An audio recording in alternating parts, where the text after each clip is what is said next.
네, 방금 전 이지성 기자와 이야기 나눴던 바로 북미 실무 협상 이 문제 2분 연결해서 잠깐 진단해 보겠습니다. 조성열 국가안보전략연구원 자문연구위원 전화로 만나봅니다. 위원님 나와 계시죠? 예, 네, 안녕하세요. 예, 안녕하세요. 예, 네, 결렬이냐 종료냐 북한과 미국의 표현이 달랐거든요.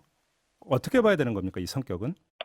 예, 미국은 협상을 계속하고자 하는 의지를 이제 표명했다고 볼 수 있고요. 네. 북한은 아주 강하게 음, 미국을 압박하기 위한 음, 그런 차원에서 결렬이라는 용어를 쓴 것 같습니다. 네, 아무튼 결렬이라고 한다면 다음 기약이 없는 것 이렇게 해석을 해야 되는 거잖아요, 예, 결렬은. 결렬은 그렇습니다. 예, 예. 근데 북한이 결렬이라고 하는 표현을 썼음에도 불구하고 여지는 충분히 남아 있다고 보세요?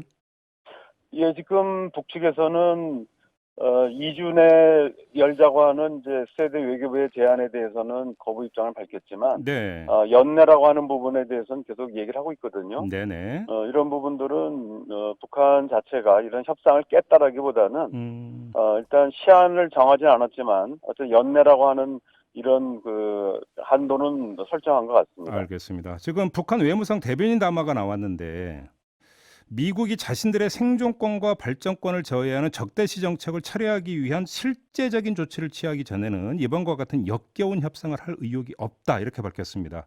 이 실제적인 조치를 취하라 이렇게 요구를 했는데 근데 협상 결렬을 선언하면서 미국이 빈손으로 왔다고 주장을 했거든요. 미국은 창의적인 아이디어를 냈다고 그러고 이게 예, 기대치가 달라서 이렇게 평가가 극과극으로 갈리는 겁니까? 어떻게 되는 겁니까? 사실은 지난 9월 9일 최선희 제1부상이 실무 협상을 9월 하순경에 하자라고 하면서 네, 얘기했던 부분들이 어떤 새로운 만나서 새로운 셈법을 논하자고 한 것이 아니고요. 네, 새로운 셈법을 가져와라 이렇게 음, 얘기했거든요. 네, 다시 말하면 북한이 볼 때는 이제 한미 군사 연습이나 또 첨단 전쟁 장비의 반입, 그다음에 제재 완화 이런 부분들을 협상에서 내놔라. 그래서 네, 이거를 이제 전제로 해서 이른바 비핵화와 상응 조치를 논의하자 이런 얘기입니다. 네, 네, 그래서 요번에 이제 김명길의 담화에서도 나왔듯이 자기네들은 많은 걸 했는데 그동안에 북한은 한 것이 없었다. 네, 미국은 이제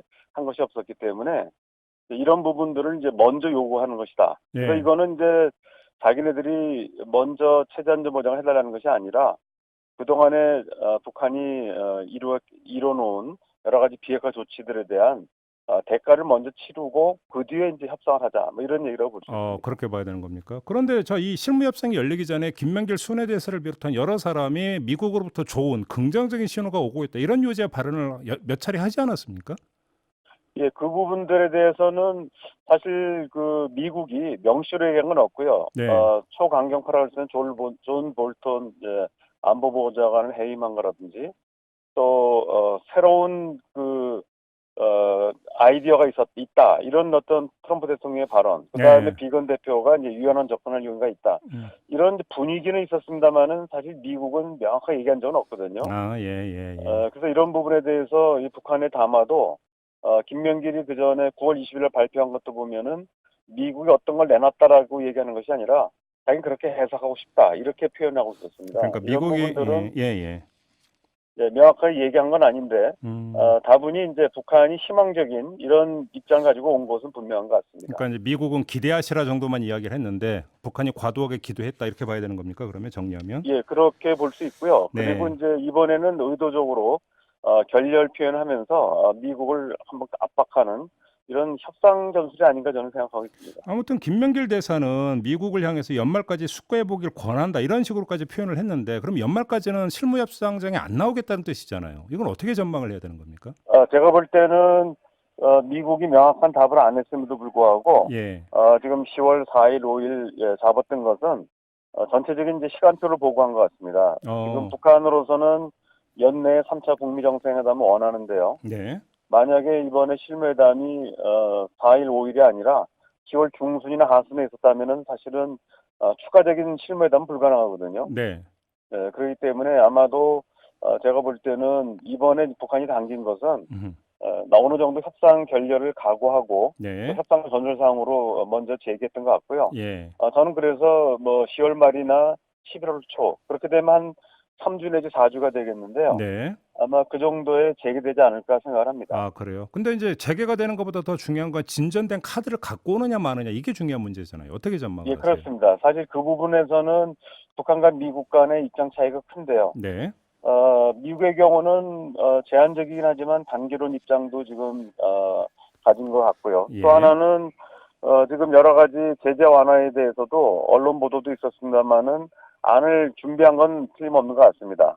다만 북한도 기존의 셈법을 고수하는 한 미국이 아마 변화된 계산법, 창의적인 대안 이런 부분 내놓을 것 같지는 않고요. 네. 그런 면에서 본다면은 조금 더 한 3, 4주간 음. 힘겨루기가 좀 더 진행되지 않을까 생각합니다. 알겠습니다. 참 어려운 협상입니다. 정말로. 알겠습니다. 자, 말씀 여기까지 드릴게요. 고맙습니다, 위원님. 예, 감사합니다. 네, 지금까지 조성열 국가안보 전략연구원 자문연구위원과 함께했습니다.